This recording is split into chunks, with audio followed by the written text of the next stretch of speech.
kalau ada orang bertanya, apakah taat dan maksiat itu kehendak Allah? Iya. Tapi kita diberi oleh Allah ruang dalam diri yang disebut ikhtiar. Ikhtiar itu, ikhtiar inilah yang berkelahi dalam diri. Kalau orang maksiat, dia berpikir, ini maksiat nih, saya harus meninggalkannya. Pernah nggak merasakan begitu, Pak? Ya, itu ikhtiar itu yang harus kita kuatkan. Kalau orang taat, apa ikhtiarnya? Menjaga keikhlasan. Kalau nggak ngerti nih belajar syariatnya, imam kunut aja rame sampai masuk ke TV kan, ada yang mukul imam karena kunut. Itu karena belajar syariatnya juga belum lengkap. Jadi kalau kita bermuamalah dengan orang hanya menggunakan hukum zahir, hukum boleh tidak boleh, kita sebut hukum fikih, kita musuhan terus sama orang. Bagi mazhab yang mengamalkan hadis Bukhari bahwa Nabi SAW melarang memanjangkan sarung di bawah mata kaki, ngelihat imam kita di bawah mata kaki, itu nyeseknya bukan main itu. Ya, wah imamnya ahli bid'ah nih. Sebaliknya, para imam yang mengerti hadis ini membaca hadis Bukhari juga bahwa Nabi pernah sholat sarungnya di bawah mata kaki, ya ketawa ngeliatin orang yang celana dan sarungnya jingkrang. Akhirnya sama-sama bermusuhan. Maka beliau kasih jalan keluar. Apa jalan keluarnya? Wa man amanahum bil haqiqah adzarahum. Siapa yang berinteraksi dengan manusia, dengan orang lain, bil haqiqah, dengan pandangan hakikat. Apa itu pandangan hakikat? Memandang bahwa semuanya digerakkan oleh Allah Subhanahu wa taala, azzarahum. Pasti dia kemudian akan menerima uzur mereka. Misalnya ketika imam berkunut, saya nggak kunut, saya mengatakan, oh mungkin imam mengamalkan hadis yang dianggap sahih oleh Imam Syafi'i. Kalau saya berkunut, imam saya nggak kunut, apa yang saya katakan? Oh mungkin imam saya ini mengikuti pendapat Imam Ahmad yang mendhaifkan, menilai lemah hadis kunut salat subuh. Beres semua. Selesai itu ya. Cuma orang kan tidak mau. Ya, itu masalahnya. Orang maunya apa yang dia dengar itu yang benar. Nah, itu yang disebut muamalah bizahir syariah. Interaksi dengan orang tapi hanya dengan zahir-zahirnya saja. Kalau kita berinteraksi dengan mereka dalam bab syariat, lalu mereka berbeda dengan syariat yang kita tahu, fayuzakkiruhum, maka kita boleh mengingatkan, bukan menghardik, bukan melaknat, bukan membunuh. Suatu kali dalam Sahih Bukhari ada seorang sahabat namanya Abdullah, yashrabul khamra, dia suka minum khamar. Lalu apa kata sahabat Nabi? Allahumma la'anhu, ya Allah laknatlah orang itu. Hadis Sahih Bukhari. Apa kata Nabi? Nabi dulu pernah mengatakan orang ini cinta Allah dan Rasulullah. Maka Umar mengatakan, la, tidak boleh. Fa innahu yuhibbullaha wa rasuluh. Karena orang ini mencintai Allah dan Rasulnya. Jadi ternyata ada pemaksiat cinta Allah, Pak. Dia tidak sanggup menahan kecanduannya terhadap narkoba atau minuman keras, tapi hatinya sebenarnya menjerit. Setiap kali dia mengkonsumsi itu, dia menjerit, ya Allah tolong lepaskan aku. Sedangkan kita yang taat merasa sok suci. Hati-hati loh Bapak Ibu saudara karena Allah. Ayat yang tadi dibaca oleh imam kita itu menyindir kita semua. Ayatnya tentang apa? Kisah iblis merasa sok suci. Iblis itu tercipta dari api dan Allah kasih mandat untuk menjaga surga. Disebut Haris atau Azazil. Azazil artinya hamba Allah yang mulia. Apa yang dia lakukan di surga? Dia bertapa, dia beribadah, berkhalwat. Udah mulia api, jaga surga, ibadah ribuan tahun. Coba lihat. Tapi dengan ibadahnya dia dan diciptakannya dia dari api, dia merasa dirinya lebih mulia dari Adam yang dari tanah. Jadi orang merasa taat itu gelap tuh hatinya. Maka dalam agama kita diajarkan ada dua hijab. yang membuat kita terhalang untuk memandang keindahan Allah Subhanahu wa taala, itu ada dua hijab. Yang satu namanya hijabul zulmah, hijab kegelapan, itu maksiat. Yang kedua hijabul anwar, hijab cahaya. Hijab cahaya itu ditandai dengan taat, sedekah, tahajud, sholat jamaah, pengajian, penampilan-penampilan sunnah, pakaian-pakaian syar'i. Itu hijab Pak. Hijab apa? Kalau saya merasa soleh, saya terhijab. Apa arti hijab? Terhalang dari Allah Subhanahu wa ta'ala. Kalau saya merasa suci dengan taat itu, hijabnya bertambah lagi. Nah, ini yang terjadi pada iblis. Maka iblis itu sudah diabadikan ya, laknatullah alaih, Allah melaknatnya. Adapun yang kedua, hijab zulmah, hijab kegelapan tadi. Hijab kegelapan ini ketika orang maksiat. Tapi ingat, maksiat itu jika membuat orang sadar kepada Allah, hina kepada Allah, itu lebih baik daripada dia seperti iblis, taat ribuan tahun tapi merasa lebih suci.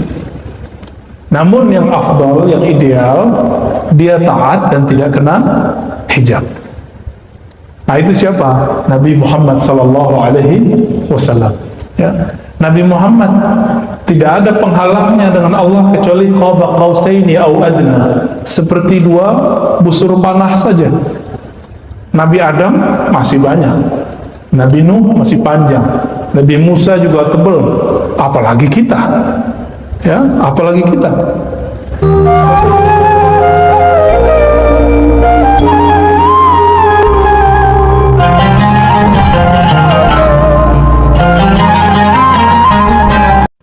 Baik, kita masuk ke hikmah. Saya nggak tahu nomornya di sini, nggak ada ya. Di kitabnya cuma disebut halaman 73 ya. Qala Ibnu Athaillah Sakandari qaddasallahu sirrahu, Imam Ibnu Athaillah yang wafat 709 Hijriah mengatakan, ma taraka minal jahli syai'an. Jadi ciri-ciri orang yang tidak kenal Allah ini ada di sini. Kita kenal Allah atau tidak? Nanti dijawab di sini. Ma taraka minal jahli syai'an. Tidaklah seorang hamba meninggalkan lingkaran kejahilan. Apa ciri-cirinya? Selama man arada an yuzhira fil waqti ghaira ma azharahu Allah fi. Selama hamba itu menginginkan sesuatu terjadi sedangkan Allah belum menginginkannya. Artinya keinginan dia tidak selaras dengan keinginan Allah. Saya mau tanya dari hati paling dalam Pak, ini iman kita. Virus Corona, COVID-19 ini kehendak Allah atau bukan? Kehendak Allah, berarti Ahlus Sunnah sudah. Yang mengatakan bukan kehendak Allah bukan Ahlus Sunnah. Ya, kita sebut Qadariyah, bukan Qadiriyah ya. Qadiriyah pengikut Syekh Abdul Qadir Jilani Ahlus Sunnah. Kalau Qadariyah yang menolak takdir, pengikut Amr bin Ubaid, dia dulu pernah belajar kepada Sayyidina Hasan al-Basri, muridnya Ali bin Abi Thalib juga. Jadi Hasan al-Basri murid Ali, punya murid Amr bin Ubaid, tapi berkhianat kepada gurunya, namanya Amr bin Ubaid. Sehingga Ibnu Umar mengatakan, inni bari'um minhum, aku terlepas daripada mereka. Bahkan Al-Haris Al-Muhasibi yang punya ayah Qadariyah, dia tidak mau menyolatkannya karena bagi dia kafir, menolak rukun iman yang ke-6.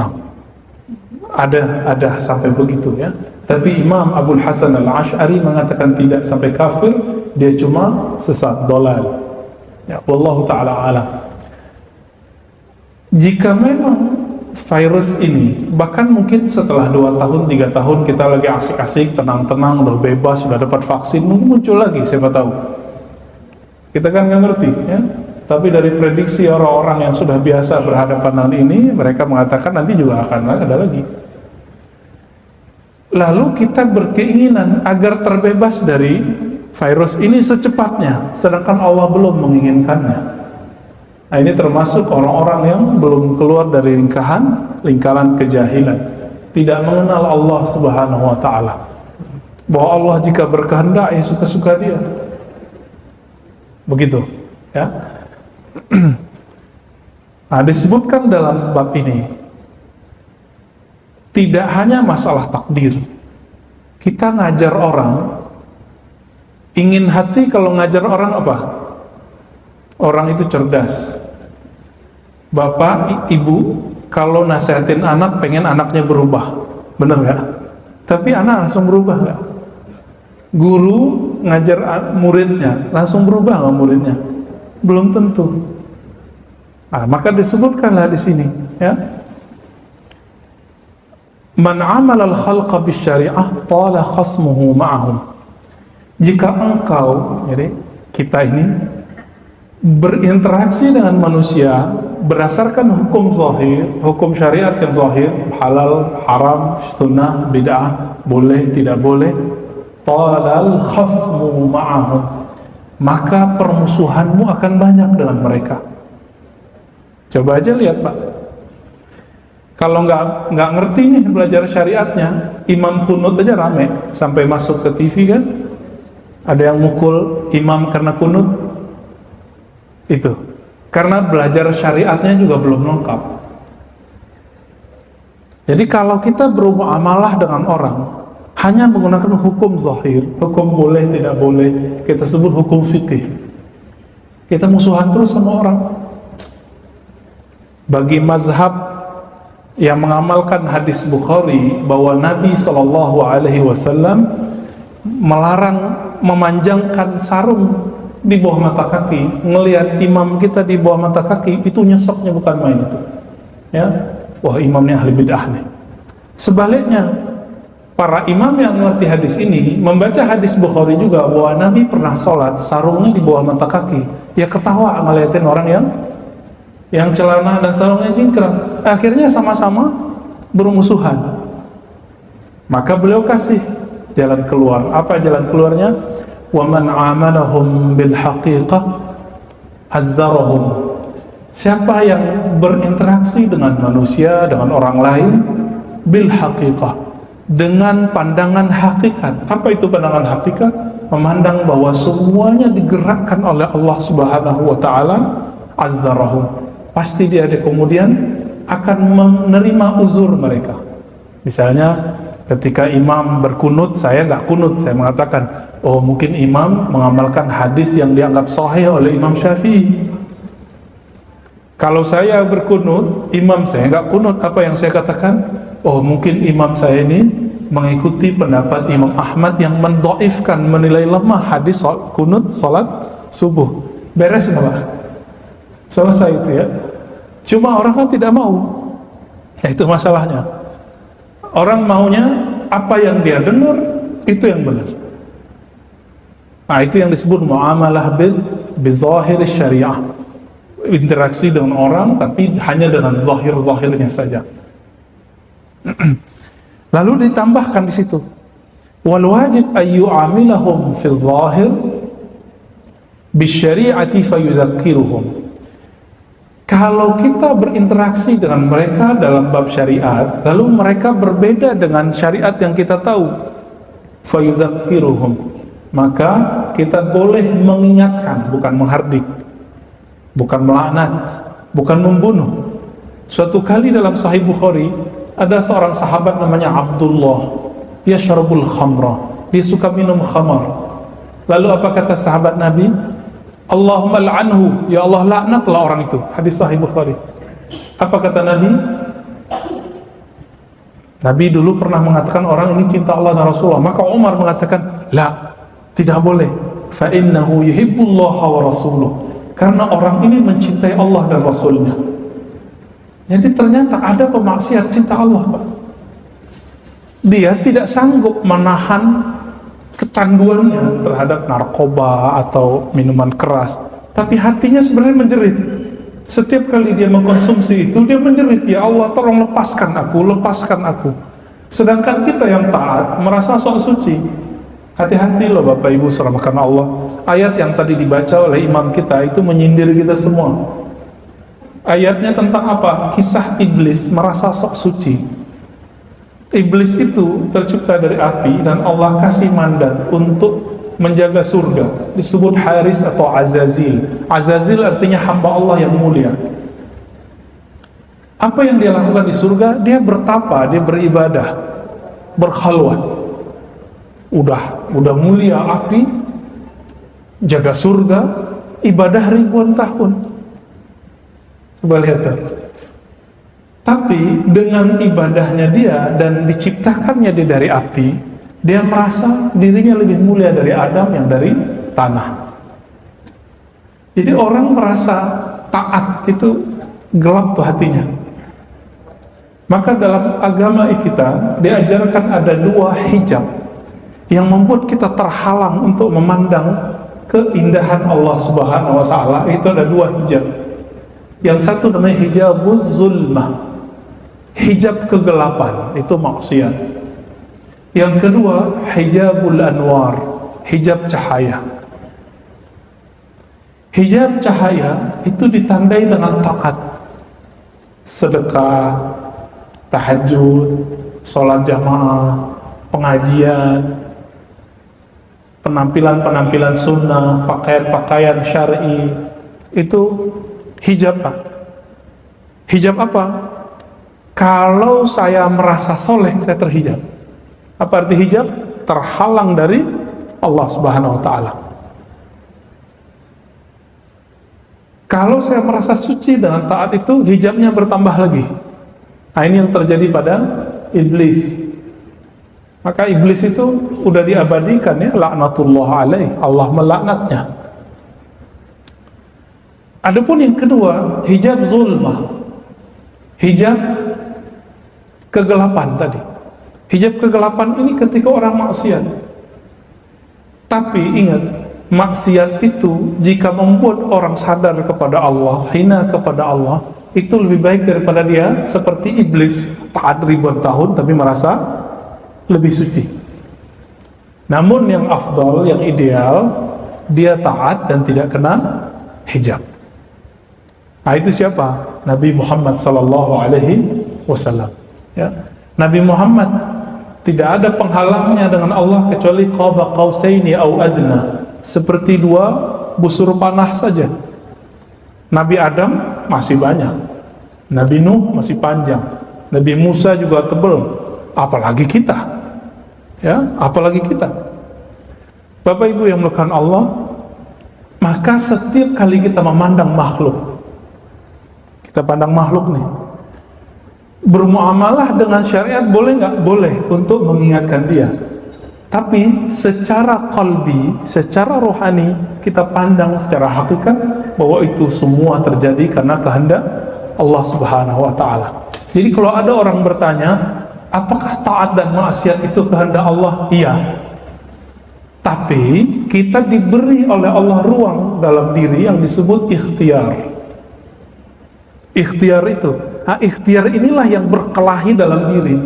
Kalau orang maksiat, dia berpikir, ini maksiat nih, saya harus meninggalkannya. Pernah nggak merasakan begitu Pak? Ya, nah itu ikhtiar itu yang harus kita kuatkan.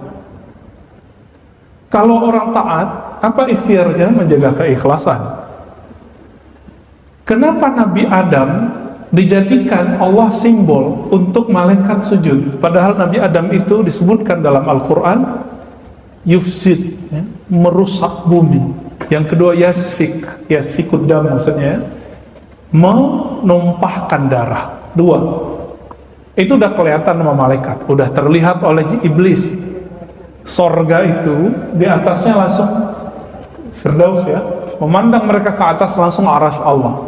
Mereka bisa melihat di Sidratul Muntaha itu ada banyak rahasia-rahasia Allah di situ yang disebut dengan Lauh Mahfuz. Di situ udah tertulis semua takdir.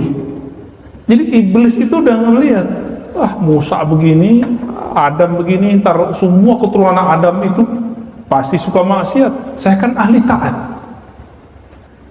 Ya, ini rasis, ya. Jadi ada rasis dalam diri iblis.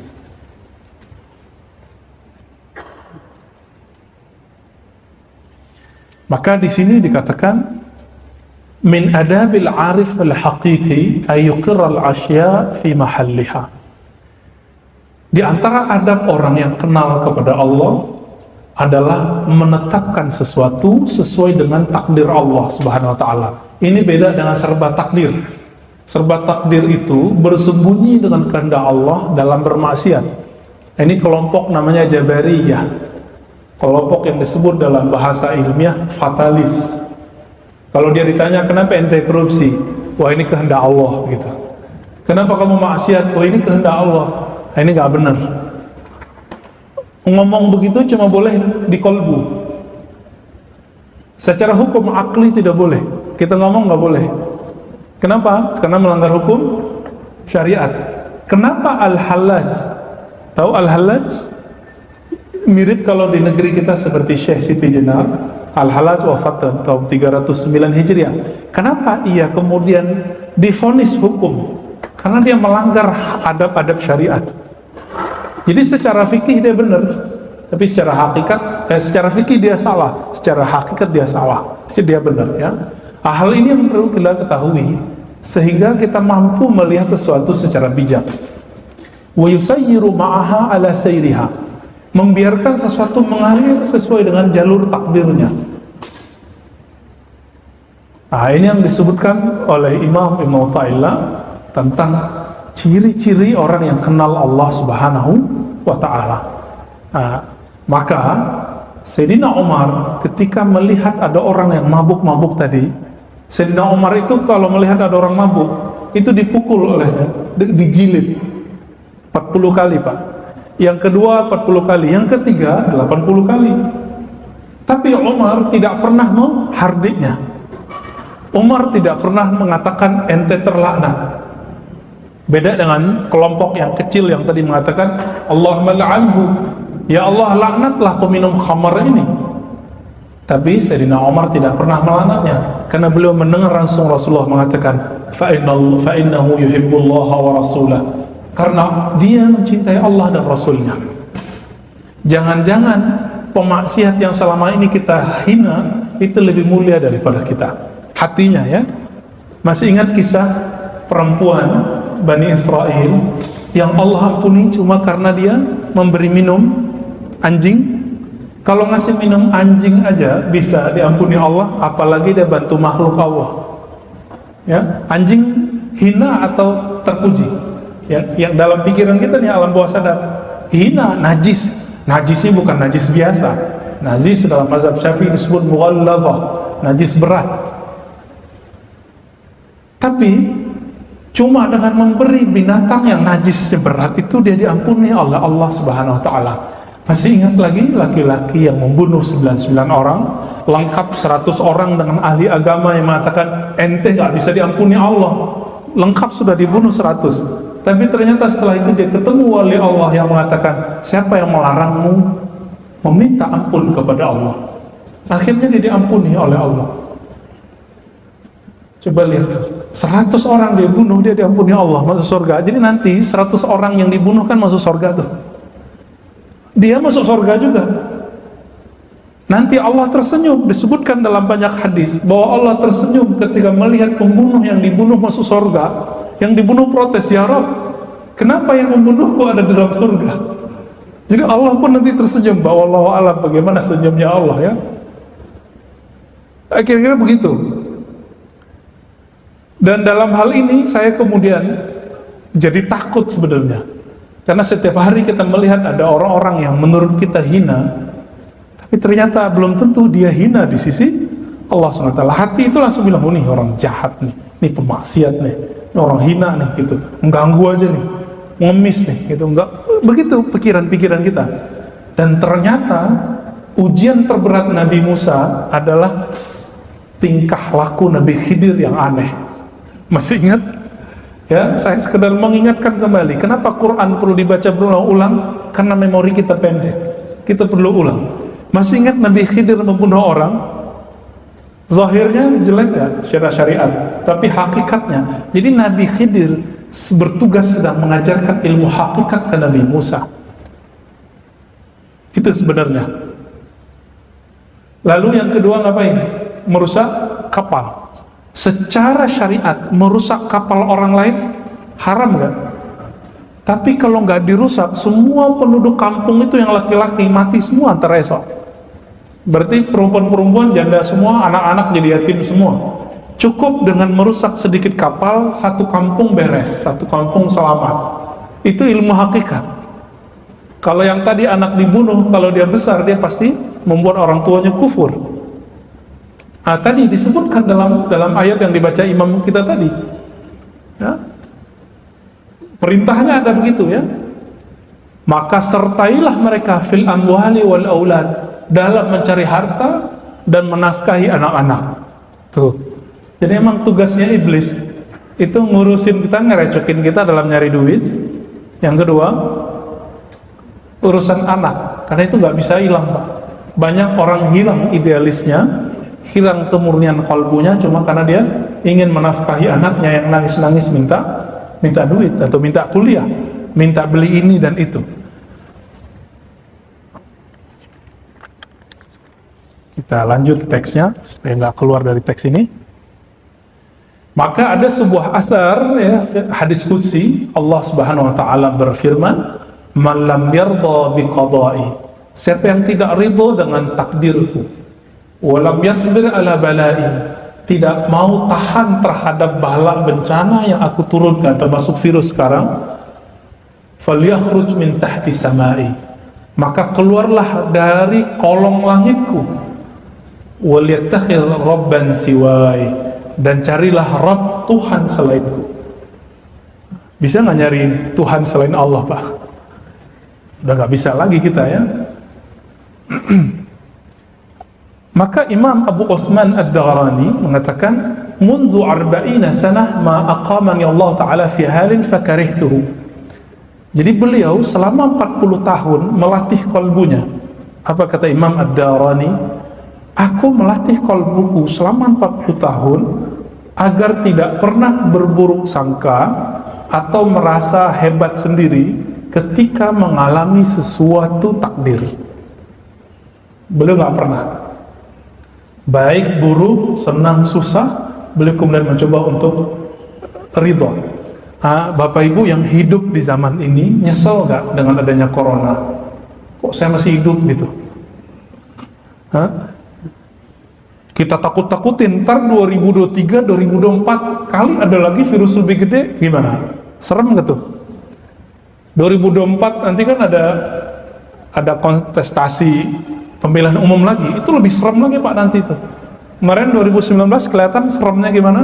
Nanti mungkin 2 kali lipat dari itu, cuma dengan formulasi yang berbeda. Kita kan nggak tahu, karena emang Nabi sudah mengabarkan di akhir zaman itu, ya huru hara tambah besar Pak. Ini nggak tahu nih masjid ini kalau direnov nggak selesai sebelum 2023 2024, saya nggak yakin selesai Pak. Saya nggak yakin selesai. Ini corona aja kita udah kayak seok-seok udah ya. Gimana Pak pengurus?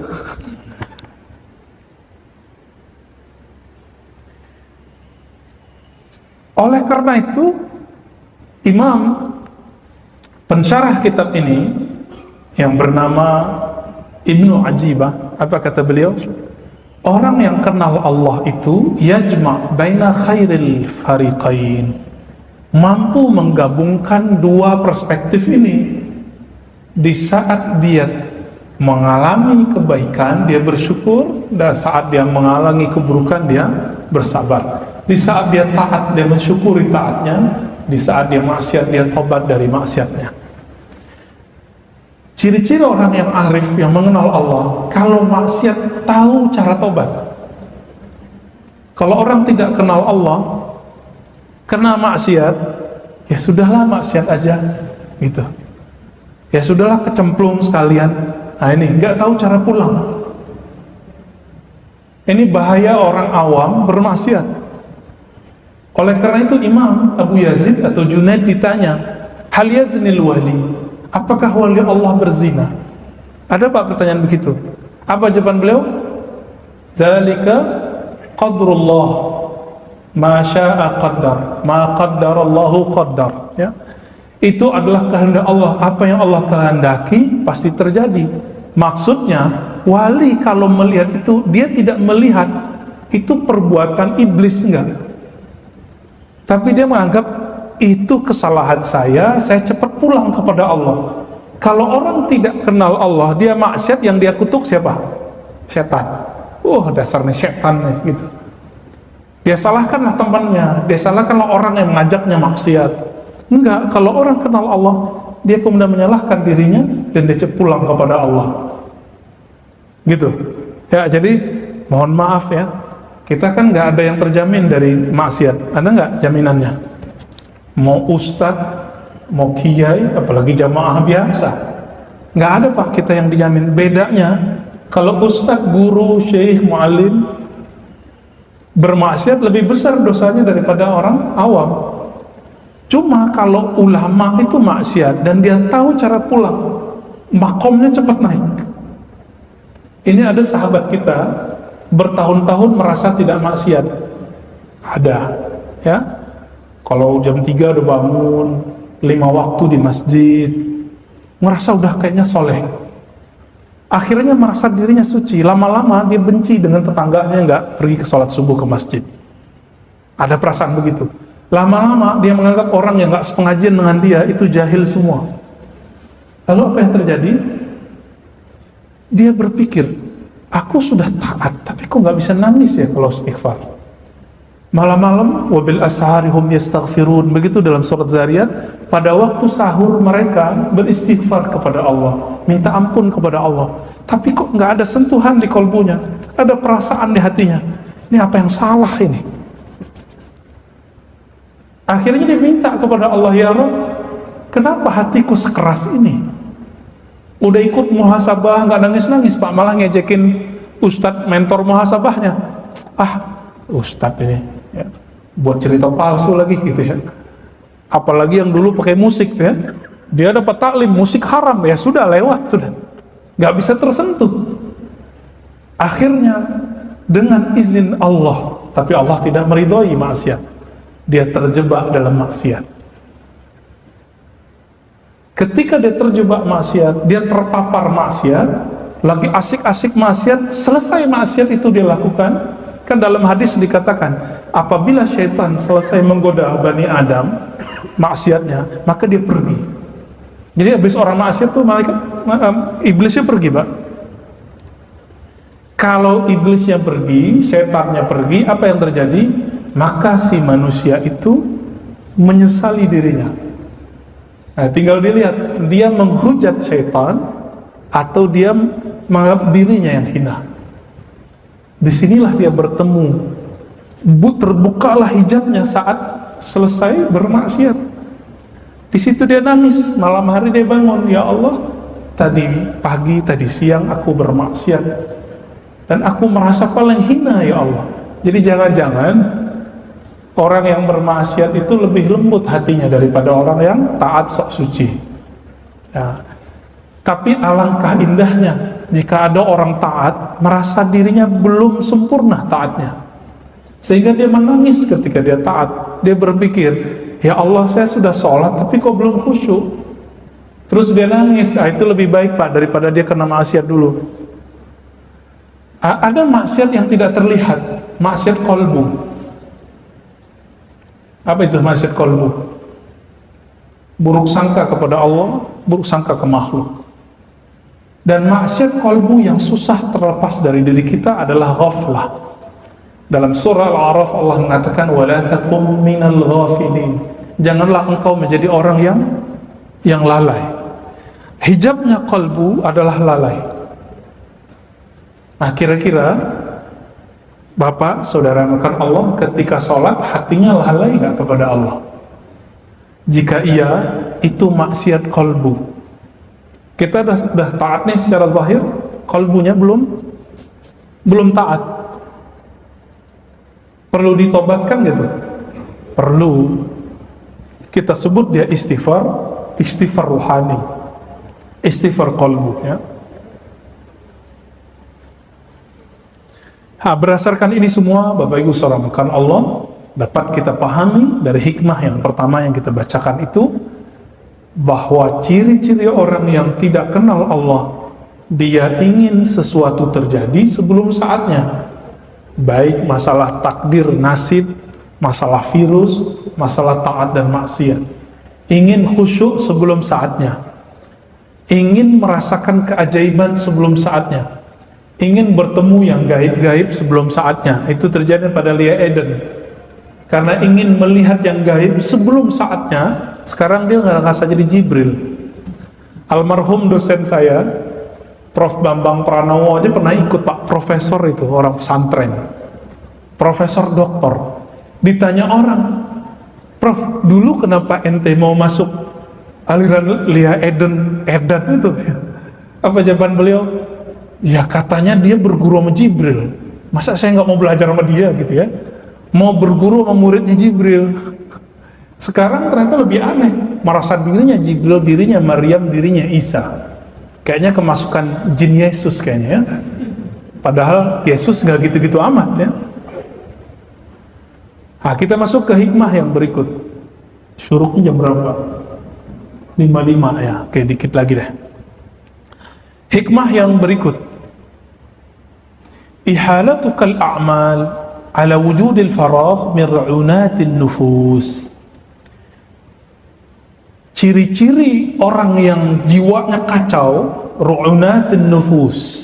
Kita ini kacau apa enggak nih? Kalau tadi ciri-ciri orang tidak kenal Allah, sekarang nafsiyah, sisi basyariah, sisi manusiawi kita kacau atau normal? Apa ciri-cirinya? Ihalatul a'mal inda wujudil faragh. Menunda-nunda amal soleh sedangkan ada waktu luang. Mohon maaf, selama COVID ini banyak waktu luang atau tidak? Banyak ya? Banyak kerja dari rumah atau kerja di mana? Kita kalau kerja di kantor itu harus kena macet dulu ya. Pulang macet lagi. Ini enggak Pak. Capeknya udah hilang. Lalu dulu kita ngomong, nanti kalau saya pensiun, kalau liburan, saya mau tahajud deh, mau khataman Quran. Mana tuh? Cita-citanya dulu tuh mana gitu. Jangan diundur lagi Pak, mumpung COVID masih ada. Coba deh buat sholat sunnah jamaah di rumahnya ya, hidupkan sholat tasbih di rumahnya. Sudah tahu cara sholat tasbih ya? Tanya ke guru-guru kita atau imam kita nanti, apa cara sholat tasbih? Itu sholat betul-betul berkah sekali. Oh Ustadz, kata orang itu bid'ah. Loh, bid'ah dengan hadis dhaif beda. Dalam hadis Ibnu Majah dan hadis Abu Daud disebutkan bahwa sholat tasbih itu sahih. Yang dhaif itu riwayat Tabarani dalam kitab Al-Mu'jam. Betul, riwayat sholat tasbih yang disampaikan oleh At-Tabarani hadis dhaif. Tapi yang riwayat Imam Ibnu Majah hadisnya sahih. Maka silahkan diamalkan Pak. Nggak sanggup tiap hari sekali seminggu, nggak sekali sebulan, kalau nggak sekali seumur hidup. Itu sedekahnya badan itu, sholat tasbih itu. Karena bacaannya ya kalau dikumpulkan ya 300-an, itu sama dengan semua sendi kita. Sendi kita semuanya 300-an, 360-an lah. Coba nanti pulang ke rumah, beri cahaya lampu rumahnya dengan cahaya tasbih. Kalau Bapak dibukakan mata kalbunya, mata batinnya, itu kelihatan Pak. Cahaya itu naik ke atas itu. Cuma kita kan nggak lihat. Ini masjid ini setiap saat, setiap kali 5 waktu, itu malaikat-malaikat mulai cahaya naik. Cuma ada ya cahayanya redup di tengah jalan. Mungkin lagi riya orangnya, atau lagi kesel imamnya kunut gitu ya. Atau ada merasa dirinya lebih benar dari yang di samping, itu nggak naik ke atas, sama sekali nggak naik. Cuma kita kan nggak dikasih lihat, tapi Bapak Ibu dikasih rasa. Habis assalamualaikum perasaannya nyaman atau perasaannya gelisah. Kalau gelisah sholatnya habis dilemparin balik tuh Pak. Nih sholat kau gitu ya, gitu ya Pak di Aceh ya, dilempar. Baik. Jadi ciri-ciri orang yang kacau rohaninya, suka mengundur-undur amal soleh. Ya, jangan nunggu pensiun lagi. Ini COVID ini udah semi pensiun kita nih semua. Kita nggak tahu nanti gimana. Coba latihan puasa lah kok. Siapa tahu nanti ada musim Di masa semuanya pacaklik, kita kan nggak tahu. Kalau mukmin sudah biasa puasa rohani ditambah, artinya kalbunya hanya bergantung kepada Allah. Insya Allah nanti ketika masa itu datang, dia tidak akan menjadi pengikut Dajjal. Ternyata ujiannya Dajjal itu nanti cuma satu, yang paling berat, ujian perut. Itu paling berat. Ujian perut itu kiai aja lewat. Kiai aja lewat. Paham maksud saya? Ya. Kenapa ada kiai komersial? Kenapa ada ustadz bertarif? Itu urusan perut semua. Dan Allah telah menyinggung itu. Apakah mereka tidak baca ayat itu? Ittabi'u man la yas'alukum ajra. Ikutilah orang yang tidak pasang tarif. Ini baru mu'alaf, diundang keluar kota, langsung minta panjer 5 juta. Ya, saya nggak usah sebut lah namanya siapa. Ngisi juga di sini. Ya, alhamdulillah selama COVID nggak ada. Ya, saya juga nggak ngisi di sini. Kita dapat laporan Pak dari daerah. Kita kan jauhlah terus ke kampung-kampung. Buat daurah-daurah Ahlus Sunnah, penandaan Ahlus Sunnah lah kira-kira. Kita ya menyebar cahaya itu. Semoga Allah sambung rahasia itu ke dalam kalbu kita. Ya laporlah mereka, Ustadz saya ngundang fulan, ternyata urusan perut minta panjer 5 juta. Mu'alaf padahal. Kita yang dari dulu ngaji nggak berani Pak panjer-panjer, ya. Kita cukup Allah aja yang panjer. Semoga itu jadi jaminan kita bisa disebut dai ilallah, pendakwah kepada Allah, bukan dai ilal fulus, ya. Ad-dai ilal butun, ya, ke perut, bukan. Nah ini berat, ujian perut itu berat sekali. Ini yang dikatakan oleh Imam Syarqawi dalam Syarah Al-Hikam, kitab yang lain, Asy-Syuhrah qabla al-kamal sarmun qatil. Ingat nih kalimat ini. Populer, terkenal sebelum matang rohaninya, itu bisa membunuh kalbunya. Nggak punya hati nanti. Nggak punya hati sama sekali. Jadi kalimat Imam Natta'illah ini menyindir kita semua supaya kalau taat jangan diundur-undur. Kalau mau khatam Quran jangan diundur-undur. Kalau mau ngaji Pak sekarang jangan diundur-undur. Ngaji itu sekarang yang dicari bukan ngaji yang banyak amalnya nanti, tapi ngaji yang membuat kita mengenal siapa yang kita sembah. Nah, inilah penutup kajian kita pada pagi ini sebelum ada tanya jawab. Ada tanya jawab nggak Pak? Ada ya. Wa ma khalaqtul jinna wal insa illa liya'budun. Terjemahan biasa orang apa? Tidaklah aku ciptakan jin manusia kecuali untuk menyembahku. Itu terjemahan harfiah. Coba kita lihat terjemahan ilmu ma'rifatullah yang diwariskan oleh Sayyidina Ibnu Abbas radhiyallahu taala anhuma. Apa kata beliau? Wa ma khalaqtul jinna wal insa illa liya'rifun. Tidaklah Allah menciptakan jin dan manusia kecuali untuk mengenal yang disembahnya. Saya mau tanya Pak, udah kenal belum dengan siapa yang kita sembah? Oh ya, guru saya dulu ngajarin kita sembah Allah, kita sembah Allah. Kalau begitu kita disebut abid, ahli ibadah aja. Dari tadi kita menyebut arif, abid. Apa beda abid dengan arif? Abid itu menyembah Allah karena ada maunya. Mau dapat surga, mau dapat bidadari 72, ya. Jadi surganya mohon maaf, surga seksual, surga hasrat. Benar gak tuh? Boleh nggak? Boleh. Tapi levelnya masa dari dulu ngaji begitu-gitu aja? Ini ngaji udah setiap pagi Pak? Udah? Belum, baru Sabtu Minggu, Sabtu Ahad. Baru 2 hari seminggu ya. Tapi kalau hari biasa kan 2 kali sehari. Ba'da maghrib, ba'da isya. Sekarang yang perlu kita butuhkan di akhir zaman tidak hanya bagaimana cara memperbanyak amal, tapi mengenal siapa yang kita sembah dalam beramal. Nanti kalau sudah sampai pada ma'rifatullah, dijamin Pak, kalau nanti datang si Dajjal pembawa fitnah itu, kita nggak akan berubah.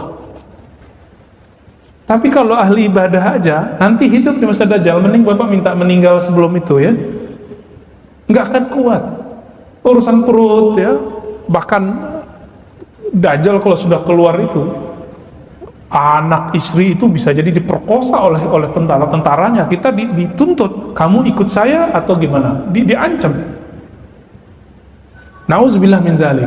Nauzubillah min fitnatil Masih Dajjal. Ya, semoga kita terjaga dari fitnah Masih Dajjal. Dan saya meyakini virus-virus huru-hara sekarang itu bagian dari skenario-skenario itu. Tapi saya nggak mau seperti kawan-kawan kita yang terlalu buru-buru mengatakan Dajjal sudah keluar, Mahdi sudah keluar ya. Itu sama dengan menghendaki sebelum Allah menghendaki. Udah jalani aja gitu. Kira-kira begitu. Jadi menyembah kepada Allah, lalu kenallah Allah yang kita sembah. Nah, kalau sudah kenal nggak akan lagi berubah itu imannya. Insya Allah. Ini yang dikatakan oleh Heraklius ketika ditanya oleh Sufyan. Apa kata Heraklius? Adakah umat Muhammad yang murtad? Apa jawaban Sufyan? Tidak. Lalu Heraklius mengatakan, betul. Jika iman nurnya telah masuk ke ruang relung-relung kolbu, dia tidak akan pernah keluar. Maka dalam bab akidah, siapa yang benar-benar mukmin tidak akan pernah murtad. Tapi kalau dia baru level muslim, pasti bisa murtad. Mungkin murtadnya bisa bolak-balik 1000 kali. Ya, kira-kira itu Bapak saudara makan Allah. Nanti sholat syuruknya diundur aja, ya, karena sholat syuruk itu waktunya sampai sebelum duha. Ya, tafadhal. Kalau ada yang bertanya, Pak Mirwan nih.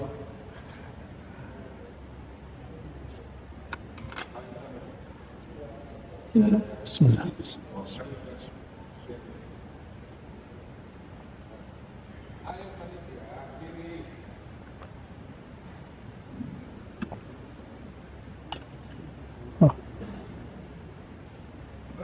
Assalamualaikum warahmatullahi wabarakatuh. Terima kasih. Assalamualaikum. Ya. Alhamdulillahirrahmanirrahim, rahmat ridho dari Allah. Kami merasa bersyukur ini hari yang kedua kali kita mendapatkan tausiah langsung tanpa lewat Zoom atau online. Alhamdulillah. Pertanyaan yang pertama yang saya tanyakan terkritik sejak mulai PSBB diberlakukan, di mana dengan adanya isu COVID-19 ini kan di satu sisi protokol kesehatan itu bagus sekali, kita dilatih untuk menjaga kesehatan, menjaga jarak, menjaga jangan sampai terpapar penyakit. Tetapi dilihat dari satu sisi itu betul, tapi ada dampak yang luar biasa yang sekarang mulai dirasakan terhadap pertumbuhan ekonomi. Berapa banyak sekarang terjadi kemunduran, industri-industri penerbangan jatuh, industri pariwisata jatuh, industri yang lain-lain juga mulai terasa. Sehingga akhirnya kekhawatiran nanti akan terjadi musibah ekonomi. Orang lapar, orang meninggal bukan karena penyakit, tapi memang tidak bisa beli beras. Nah, kira-kira bagaimana Rasulullah SAW antisipasi hal ini? Karena sejak zaman Nabi tidak pernah terjadi wabah yang sampai 6 bulan, bahkan saya dengar nanti diperpanjang lagi 2 minggu, perpanjang 2 minggu lagi, terus dan mungkin akan seperti ini. Tapi alhamdulillah kita bersyukur pada pengurus NUBD, kita masjid yang sudah berani secara formal mengadakan, walaupun masjid-masjid di luar sih sudah biasa, mereka sholat pun berdempet-dempetan seperti biasa. Jadi kira-kira ada 2 pendapat. Kira-kira yang mana yang harus kita ikuti? Takut ikuti peraturan kesehatan secara ketat, tidak boleh bersalaman, padahal bersalaman itu dalam agama dalam sebuah silaturahim. Beda ikatan batin dengan salaman dengan hanya dari jauh begini saja. Satu. Yang kedua, kita datang ke masjid. Masjid ini dijamin oleh Allah tempat yang aman, tempat yang bersih, karena datang berwudu. Sementara di satu sisi ada orang yang takut terpapar, sehingga akhirnya semua dibatasi oleh pemerintah, dampaknya ekonomi kita jatuh. Terima kasih Pak Ustaz. Ya, ini cerita akhir zaman ini Pak. Ya, dulu sudah ada virus-virus yang mirip, tapi tidak ada yang efeknya sebesar ini. Cuma Bapak lihat, ini bukan teori konspirasi. 2015 ada konglomerat dunia sudah cerita tentang corona, ya kan? Tapi usut punya usut, yang dia bacakan itu adalah hasil lab yang sudah dipresentasikan di WHO dan lain tahun 2010. Kita baca tuh, kan udah buka PDF-nya sudah lengkap semua. Kita nggak bisa nutup mata lagi, oh nggak ada itu. Bapak coba lihat, Amerika yang kata orang adidaya, itu punya utang ke siapa ya? Berarti ada negara lain dong. Apakah dia utang ke Cina? Enggak.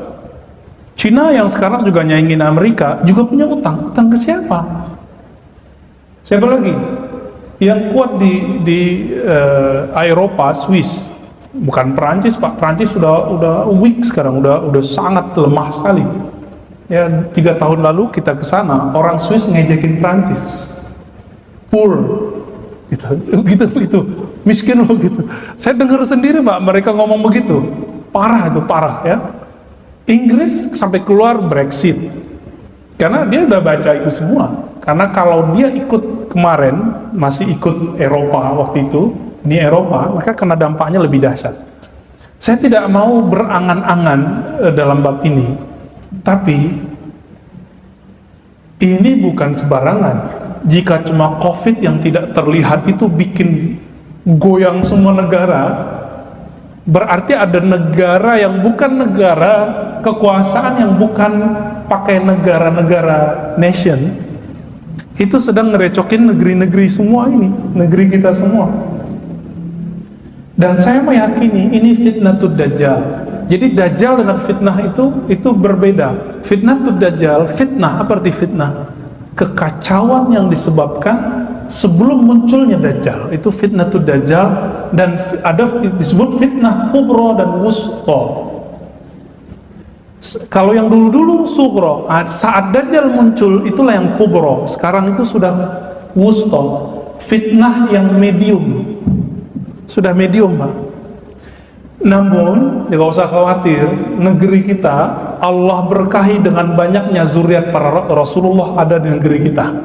Bapak coba tanya sama orang-orang Arab keturunan Rasulullah dari Yaman, itu klan-klannya keturunan Rasulullah ada di Indonesia, tapi udah nggak ada di Yaman. Jadi ada suku apa gitu ya, kabilah fulan, ada di sini, nggak ada di Yaman. Apalagi di Arab Saudi udah nggak ada Pak.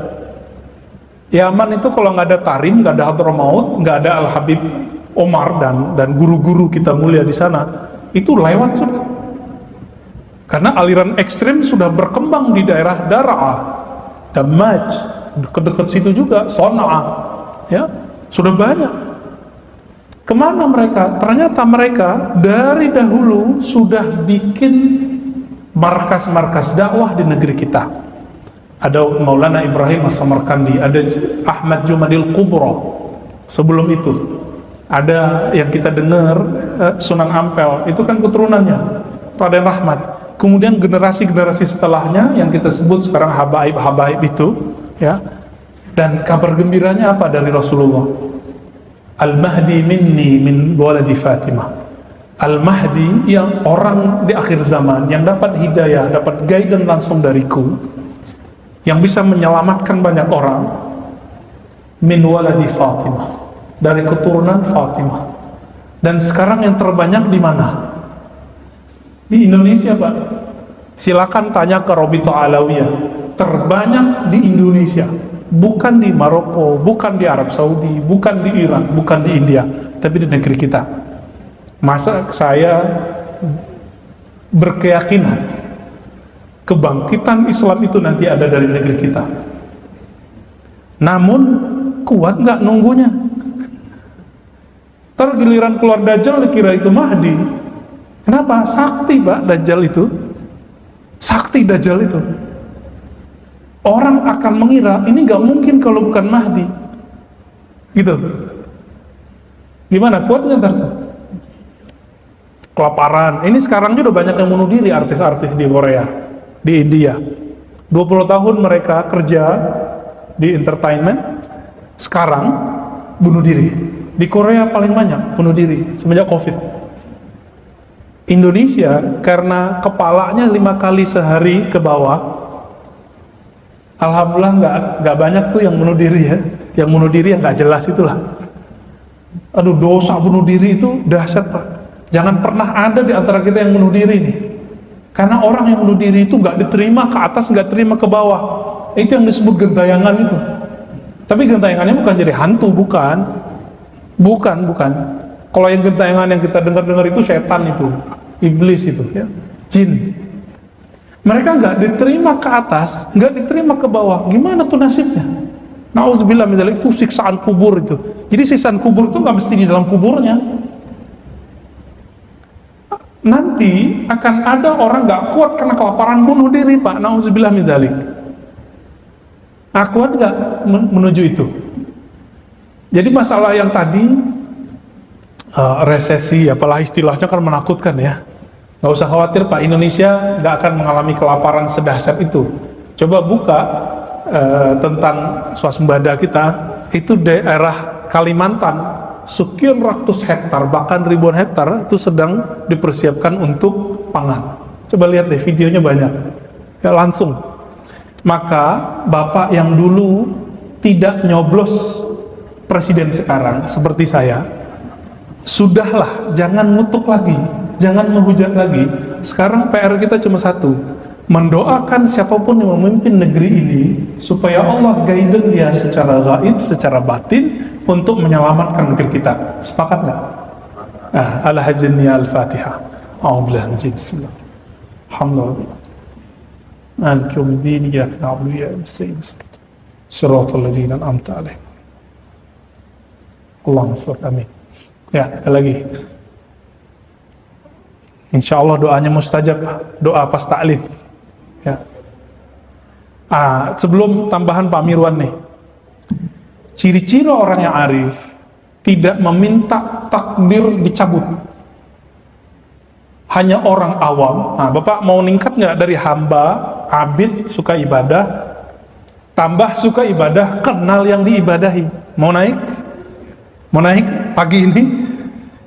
Ciri-ciri orang yang arif, yang bermakrifat kepada Allah tidak pernah minta takdir itu dicabut, karena Nabi mengatakan jaffatil aqlam, bahwa tinta dari kolamnya takdir, tintanya takdir itu sudah kering.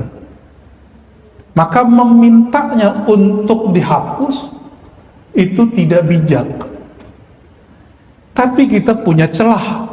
Allah itu punya kudrah iradah. Kudrah iradah itulah takdir qada dan qadar. Kudrah kehendak, iradah kudrah kekuasaan, iradah kehendak. Itu takdir Allah. Namun kita punya satu celah, dan itu celahnya luas sekali, yaitu bab jaiz. Allah punya sifat jaiz. Apa arti sifat jaiz? Setelah ini bisa jadi coronanya hilang, bisa jadi tidak. Jangan hanya minta corona hilang Pak, banyak virus ini mau datang. Kita minta corona hilang, nanti muncul yang lain. Maka yang kita minta bukanlah virus itu hilang. Apa kata Imam Abul Hasan Sadzili? Sungguh celaka orang yang percaya kepada Allah tapi tidak menerima kehendak Allah. Celaka Pak. Dan lebih celaka lagi, orang nggak percaya Allah, ingkar kepada Allah, menolak takdir Allah. Kebanyakan kita, doa-doa kita levelnya level yang satu itu. Percaya kepada Allah, tapi nggak mau menerima kehendak Allah. Mau nikahin seorang pasangan, tapi nggak menerima kekurangannya, kira-kira begitulah. Terus gimana dong? Tengkar mulu tiap hari, ya? Akhirnya kita bertengkar terus dengan bab iman dalam kolbu. Jadi, Pak Yul ya, benar? Lupa. Pak Erwin, Pak Erwin ya. Kita jangan meminta supaya virus ini terangkat. Yang kita minta apa? Ya Allah, jaga kami, ridhoi kami. Beri rasa ridho dalam kalbu kami. Raditu billahi robba. Aku ridho kehendak Allah apa saja. Kalau Bapak dapat itu, ini yang disebut arif billah, orang yang kenal kepada Allah Subhanahu wa taala. Silakan Pak. Assalamualaikum warahmatullahi wabarakatuh. Assalamualaikum. COVID-19 belum berakhir. Iya. Biasanya kita di sini baca kunut menzilah. Tapi Imam hari ini saya tidak tahu apa aja ini tidak baca. apakah ada ustaz di sini perlu dipertanyakan dan mesti diulangi lagi. Ya. Yang kedua, kepada pengurus atau panitia, kalau ada pengajian begini, tempat ustaz untuk sholat di sini tolong disiapkan. Jangan sampai seperti tadi, ustaz terpaksa ke belakang mundur untuk mencari tempat sholatnya. Kalau sempat ustaz ini ustaz mengambekkan, nggak jadi dia itu ceramah tadi. Tapi untuk tidak, ya. Ini perlu kita koreksi. Saya ingin kalau koreksi itu langsung, tidak pakai macam-macam. Ya. Pak Ustaz tadi mengatakan bahwa kemungkinan besar nanti Islam ini berjaya dari Indonesia.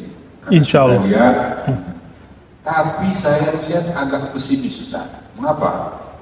Sampai saat ini umat Islam di Indonesia ini berkurang, bukan bertambah. Persentasenya, apalagi yang kita dengar dari almarhum Ustadz Poginta kemarin, Insan Poginta, itu sekarang hanya tinggal 73% umat Islam di Indonesia. Ya. Saya baca buletin dari Kristen tahun 2025 mereka mau menjadikan 50%. Artinya kita yang berkurang, mereka bertambah. Bagaimana kita bisa maju kalau ini terus terjadi? Bagaimana kira-kira kita mengatasinya? Yang Ya. berikutnya masih harus kita lagi. Ntar saya lupa Pak dulu. Ini cuma ini aja. Oh, ya udah. Kalau menurut Ustaz, apakah kita ini sudah boleh saat ini ceramah seperti ini? Karena masih banyak nih pengurus masih takut nanti kena COVID gede-gede, badannya gede-gede kena ini.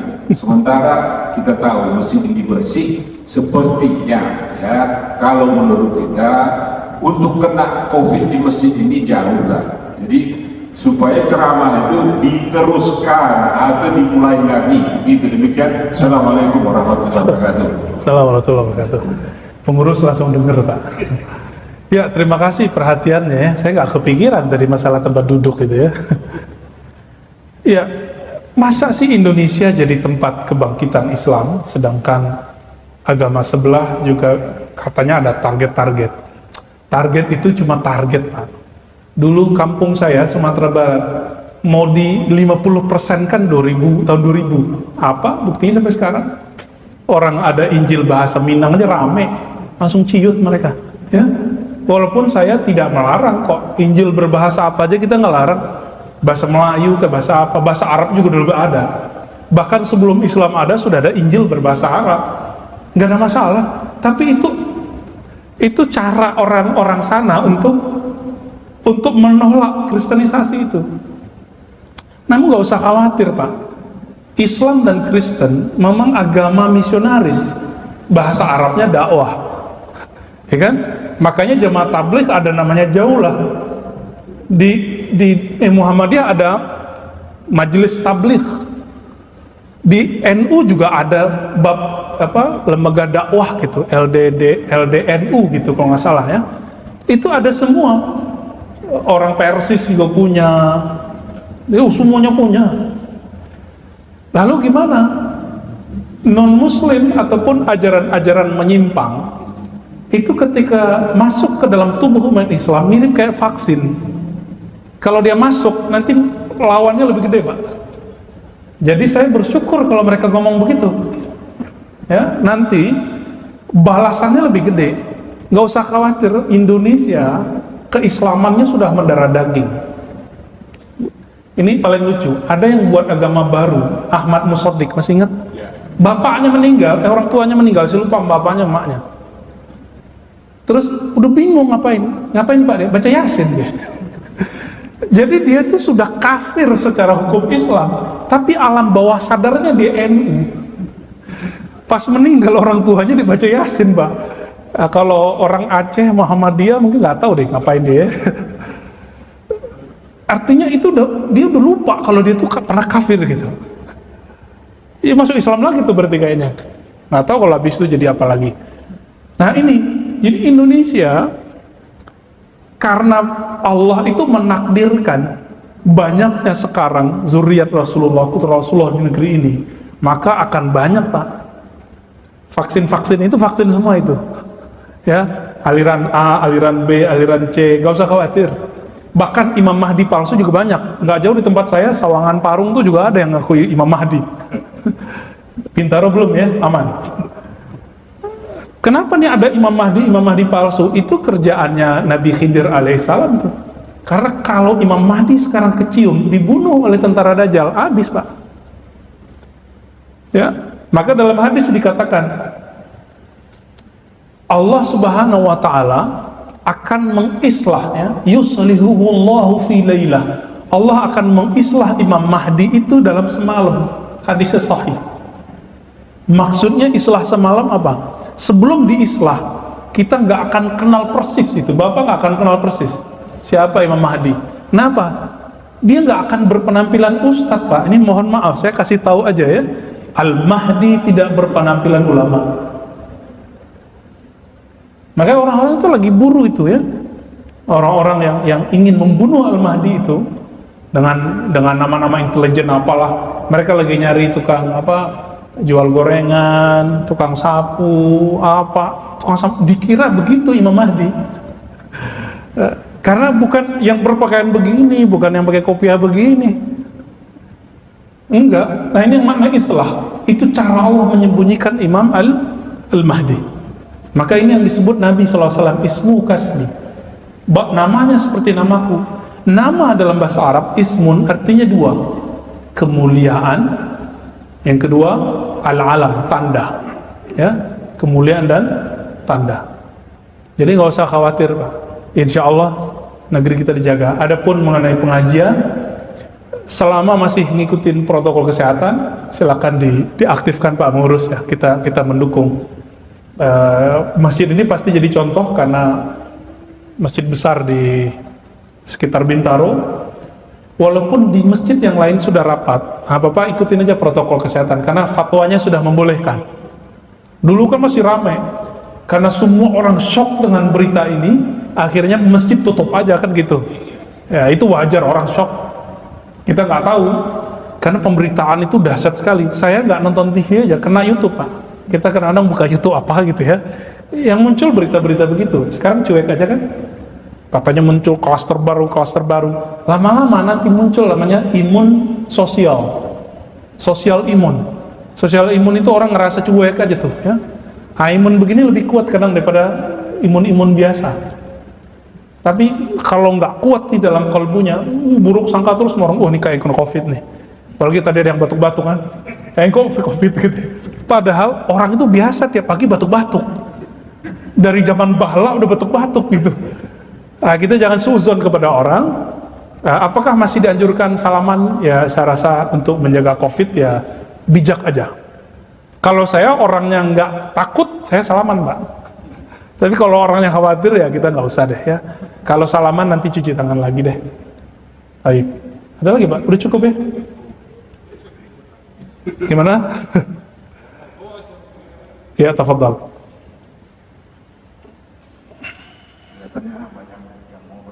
Tafadhal. Assalamualaikum warahmatullahi wabarakatuh. Waalaikumsalam warahmatullahi. Pak Ustadz, seperti kita ketahui kan kita kondisinya sekarang lagi kondisi wabah kan Pak. Sebagaimana Ustadz bilang tentang takdir, kita jangan minta supaya corona ini cepat-cepat diangkat Pak. Sebenarnya ini berhubungan dengan kondisi yang sekarang sedang terjadi Pak, tentang negara berlomba-lomba membuat vaksin Pak. Nah, saya pernah membaca ya Al-Quran itu Al-Mu'min 14 pada Barakallahu Ahsanul Khaliqin dan akhir juga ini laqad khalaqnal insana fi ahsani taqwim. Bukankah Allah itu telah menciptakan manusia ini sebaik-baiknya Pak? Seperti itu kan. Dan apa yang perlu kita lakukan sebagai seorang muslim ya menghadapi tentang vaksin ini? Kira-kira misalnya vaksin ini di zaman Rasulullah, apakah mungkin Rasulullah menerima? Saya nggak tahu alam ya. Tapi karena cukup banyak ya, rekan-rekan saya juga terkena ya. Ada yang terkena 40 hari. Bahkan banyak rekan-rekan kakak kelas saya yang dokter itu banyak meninggal juga. Terus dan kebanyakan kadang ya yang saya lihat ada beberapa cerita teman-teman tuh banyak mereka tuh seperti OTG, tapi ketika mereka ketahuan swab langsung keluar itu semua kata dia, gejala-gejalanya semua keluar. Nah sekarang apa yang kita lakukan ya, pandangan kita tentang vaksin ini Pak, karena kan vaksin ini kan perlu jangka panjang kata ahli-ahlinya, dan saya pernah melihat video dari dokter di Jerman menolak vaksin seperti itu, sampai mereka menolak seperti itu. Jadi kira-kira apa kaitannya vaksin ini dengan apa ya, ayat-ayat Allah yang saya sebutkan tadi? Kira-kira kita tuh harus ikhtiarnya bagaimana? Oke. Ya, dalam kedokteran juga ada mazhab aliran-aliran ya. Ada aliran vaksin, ada anti vaksin. Maka waktu anak-anak kita diimunisasi, itu ada satu kelompok yang menolak imunisasi, benar nggak? Ya. Namun pendapat yang paling kuat, karena kita bukan dokter, kita ikuti saja ID misalnya dalam hal ini. ID udah jelas mereka mu'tabar, mereka mu'tamad, bisa kita pakai karena punya otoritas yang baik dan punya standar yang jelas, bukan hanya asumsi dan opini. Maka sebaiknya kita mengikuti fas'alu ahlaz zikri in kuntum la ta'lamun. Ini diulang 2 kali dalam Al-Quran. Ikutilah orang yang berilmu jika kamu tidak tahu. Dalam hal ini jangan ustadz yang didengarkan, tapi dengarkanlah ahli kedokteran. Maka dai-dai ulama yang mengerti ini pasti kemudian memulangkan keputusan ini kepada ahli kedokteran. Opini-opini ini kita tidak usah terlalu hiraukan. Adapun tentang vaksin, vaksin ini bagian dari apa yang Nabi katakan, tadawu ibadallah, berobatlah ya hamba Allah. Kita berobat, iya, tapi dalam garis takdir kan gaib. Kita tidak meminta takdir ini dihapus. Kita cuma mengatakan, ya Allah, lakukanlah sesukamu. Gitu. Lakukanlah sesukamu. Lakukanlah seridho-ridhomu. Tapi ya Allah, jangan cabut keridhaan dari kalbu kami. Gitu. Sehat nggak ridho, sakit ridho, mending sakit. Tapi sehat, ridho, syukur, mending itu Pak, lebih baik lagi. Jadi dengan adanya kondisi seperti ini, misalnya dengan adanya orang-orang yang dites gitu ya, kalau rapid kan belum otoritatif ya, apa tadi, swab ya. Nah, ini yang bahaya Pak. Orang itu biasanya dia positive thinking. Ketika dilakukan swab itu ternyata positif. Apa yang terjadi? Shock. Shock ini kemudian membuat imunnya jatuh, dan itu dokter-dokter sudah paham. Maka kita menyarankan jangan banyak-banyak deh swab itu. Jangan banyak-banyak Pak. Di Amerika aja Presiden Amerika ngomong begitu. Iya. Amerika sendiri nggak bisa membendung ini, maka ini bukan skenario Amerika, bukan skenario Rusia, bukan Cina. Cina aja nggak bisa Pak. Vietnam katanya yang kemarin hebat apa sekarang? Ya, Inggris, Prancis kacau, Spanyol hancur, Pak. Italia juga kemarin begitu. Adapun Jerman, karena Jerman ini, mohon maaf, ada egonya sedikit karena mereka kekuatan ilmiahnya lumayan kuat. Dan presidennya seorang ahli ilmu eksak ya, ahli kimia kalau nggak salah. Dia pun masih melihat opini-opini yang bermacam-macam itu. Jadi saran saya, kalaupun Bapak nanti swab atau apa ya, coba dibangun husnuzon dalam dirinya, berpikir positif, ridho. Maka saya kemarin saya keceklek Pak paru-paru. Alhamdulillah ini bisa gerak nih. Tadinya nggak bisa bangun, keceklek sampai badan panas dingin. Tapi apa yang keluar dalam hati? Alhamdulillah, Allah begitu ya. Terus kalimat yang paling membuat saya tersentuh itu raditu billahi robba. Ya Allah, jika memang Engkau ridhoi aku dengan keceklak begini, aku ridho. Jadi kalau saya ngomong agak tinggi dikit itu langsung sakit Pak di sini. Ya. Rasa ridho itu muncul nggak? Untuk memunculkan rasa ridho, maka perlu menanamkan itu setiap pagi, setiap sore. Jadi kalau di hadis itu dikatakan 3 kali, sebaiknya Bapak membacanya 7 kali. Katakan raditu billah, aku ridho atas kehendak Allah sebagai Rabbku. Udah dibaca itu Pak, raditu billah Rabba wa bil Islam dinina. Jangan hanya hafalan, coba mainnya di kolbu sekarang. Ya Allah, aku ridho apapun kehendakmu atas diriku. Ini yang kita sebut menerima kenyataan diri sendiri, memaafkan diri sendiri. Itu yang juga kita katakan kenapa pemaksiat bisa ketemu rahmat Allah, karena dia bisa memaafkan dirinya sendiri dan tidak menyalahkan orang lain. Gitu. Terakhir, ya tafadhal. Assalamualaikum warahmatullahi wabarakatuh. Assalamualaikum. Ustaz, saya kembali kepada Ustaz awal, kembali ke Al-Hikam. Karena saya membaca buku Ustaz yang pure Muslim Puritan, ya. Puritan. Jujur saja agak bingung untuk mentelaah Ustaz. Iya, iya. Dan saya lihat beberapa kajian di situ ada hal-hal yang menarik untuk mencerahkan kolbu yang sering Ustaz katakan. Mohon penjelasan, ada urutan atau level yang disebut dengan takwa, kemudian wara dan zuhud. Ini hal-hal yang agak sulit sekali untuk dicapai orang-orang seperti orang awam lah seperti kita. Mohon, apakah hubungan antara takwa kemudian wara dan zuhud seperti kita bisa mentapaki supaya kecerahan kolbu itu kita dapatkan? Mohon, terima kasih. Iya. Takwa dan wara itu berhubungan erat, tapi zuhud lain lagi. Takwa dan wara, takwa itu amal soleh yang muncul dari dalam diri. Tapi amal soleh ini tidak akan muncul kalau orang tidak meninggalkan hal-hal yang boleh, jika membuat dia terjebak kepada makruh apalagi haram. Itu disebut wara. Maka orang-orang yang wara inilah yang bisa mengisi hidupnya dengan ibadah-ibadah. Nah, ibadah ini jika bersumber dari perasaan tadi disebut takwa. Maka Nabi mengatakan at-taqwa hahuna. Takwa ada di dalam diri, di dalam jiwa kita, ya. Adapun zuhud, sebelum zuhud, masih ingat ayat puasa? Kutiba alaikumusiyam kama kutiba alal ladzina min qablikum la'allakum tattaqun. Jadi takwa itu adalah goal dari ibadah puasa. Jadi ujung dari ibadah fisik itu adalah takwa. Namun saya balik, sebenarnya ibadah fisik itu bersumber dari ketakwaan itu. Adapun zuhud itu ada tingkatannya, Pak.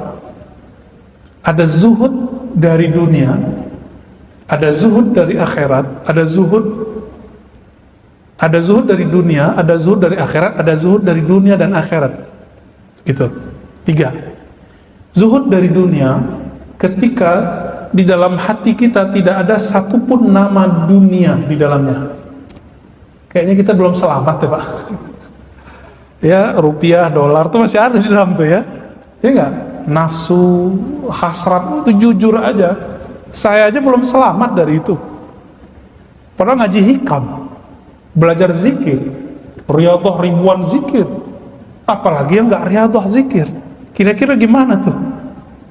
Ada orang nggak itu lagi dicarinya. Dunia ini terbagi 2 juga. Ada hissi maddi, ada yang materi, ada yang ghair maddi. Popularitas, posisi. Kenapa ada orang tengkar untuk cuma jadi RT RW, Pak? Emang RT RW dapat gaji apa? Nggak ada apa-apa, itu cuma popularitas. Popularitas aja. Mau jadi pengurus masjid, emang dapat gaji apa? Dapat hujatan adanya. Diomelin orang ada, dikritik orang. Kalau bukanlah karena popularitas, nggak ada. Lalu supaya kita nggak kena ini, maka ada perlu zuhud dari dunia. Gimana cara mengeluarkannya? Dia harus didesak dengan nama Allah. Makanya kita mengajarkan dari dulu, ayo sebut nama Allah pakai kolbunya, supaya selain nama Allah itu tertumpah, ya, yang ada di dalam cuma nama Allah, Allah, Allah, gitu ya, la ilaha illallah. Itu keluar semua tuh. Orang nyari gelar LC, MA, doktor, sarjana teknik, insinyur, dulu insinyur kan, magister, doktor, PhD, apa yang dicari? Gelar itu nggak ketulis kok di jidat. Akhirnya kawan-kawan itu mengenalkan diri, saya dokter fulan, kan gitu jadinya. Ingin disebut dokter. Itu popularitas semua. Saya direktur, saya manajer, saya GM gitu. Itu semua popularitas. Ketika rasa itu bisa ditekan, bahkan diangkat dengan nama Allah, maka sembuhlah dia dari penyakit hubbud dunia, penyakit cinta dunia. Orang ini baru masuk ke level awal dari hubbul akhirah, cinta akhirat. Cinta akhirat itu bagus. Walal akhiratu khairul laka minal ula. Akhirat lebih baik daripada dunia. Namun orang begini, walaupun udah gak cinta dunia, tapi dia masih beribadah itu pakai tarif. Tarifnya adalah surga, bidadari, sholat duha supaya dapat rezeki, apalagi tahajud supaya nanti menikahi bidadari. Masih begitu. Ini benar gak? Benar. Cuma surganya baru surga seksual. Ya, waliman khafa maqama rabbih jannatan, surat Ar-Rahman. Orang yang takut kepada maqam Rabbnya, Tuhannya, dia dapat 2 surga. Surga yang tadi dan surga muqarrabun yang disebutkan dalam surat Al-Waqi'ah. Nanti coba lihat surah Al-Waqi'ah ya. Muqarrabun adalah surga ma'rifatullah kepada Allah SWT. Dia bertemu dengan yang punya surga, berdialog dengan punya surga, bermanja-manja kepada yang punya surga. Bayangkan Pak, saya diundang ke rumah Pak Mirwan, tapi Pak Mirwan udah 2 hari saya nginap gak mau ketemu. Kabur gak saya besoknya? Saya kabur, padahal dibilangin, tuh makanan ambil semua, tuh ada tuh budak-budak nikahin deh gitu. Gak akan saya terima itu, tersinggung Pak. Kenapa? Kok yang punya rumah gak mau menemui? Makanya nanti orang-orang setelah masuk surga, yang dulu dia tidak zuhud akhirat, setelah setahun akhirat 1000 dunia Pak, 1 hari. Coba dihitung, setahun akhirat, 1 harinya 1000 tahun, 365 hari kali 100 hari, berapa ribu tahun? 365 ya, 60-an lah ya, ribu tahun. Dan Allah baru kasih hadiah memandang Allah sekali. Jadi 300-an tahun baru ketemu Allah. Itu orang-orang yang mendambakan cuma surga-surga seksual, surga-surga kenikmatan, yang tidak zuhud dari akhirat. Maka ada zuhud level 3, zuhud dari dunia dan akhirat. Maka zuhud ini gak ada kaitannya dengan miskin. Zuhud itu urusan kolbu aja. Maka jangan heran orang miskin cinta dunia, orang kaya gak cinta dunia. Buktinya apa tidak cinta dunia? Duit kasih-kasih aja. Ini ciri-ciri bapak ini cintanya cinta akhirat atau cinta Allah. Kalau ada duit, dia kasih-kasih aja. Bangun masjid, bangun pesantren, kasih orang miskin. Itu tanda zuhud sudah ada di kolbunya. Jadi ciri-ciri orang zuhud tidak pernah ngitung saat memberi. Gak pernah ngitung. Udah begitu belum? Ini kita cek aja nih. Berarti zuhud dunia mesti kaya dong. Kenapa? Mereka mikir kalau kami pelit saat miskin, pas kaya lebih pelit lagi. Jadi kadang-kadang orang miskin lebih pelit dari orang kaya Pak. Gak zuhud ya. Nah ini, saya pun belum sampai ya. Maka kita berlatihlah mengenal Allah yang punya dunia dan akhirat ini. Lillahi ma fis samawati wal ard, milik Allah lah langit dan bumi ini. Maka pelan-pelan Allah akan mencabut cinta dunia dari kalbu. Mari kita doa sejenak. Allahumma ya Rahmanir Rahim, salli ala Sayyidina Muhammad. Ya Allah, sampaikan salam kami, rindu kami kepada Nabi Muhammad. Allahumma ya Rabbal Alamin, ya Rabbal Arshil Azim, ya Rabbas Samawati wal Ard. Ya Allah, wahai pencipta langit dan bumi, pencipta arasy yang sangat besar dan agung, pencipta kami semua, yang menciptakan juga virus-virus yang ada di dunia ini. Selamatkan kami, selamatkan keluarga kami, selamatkan kalbu kami.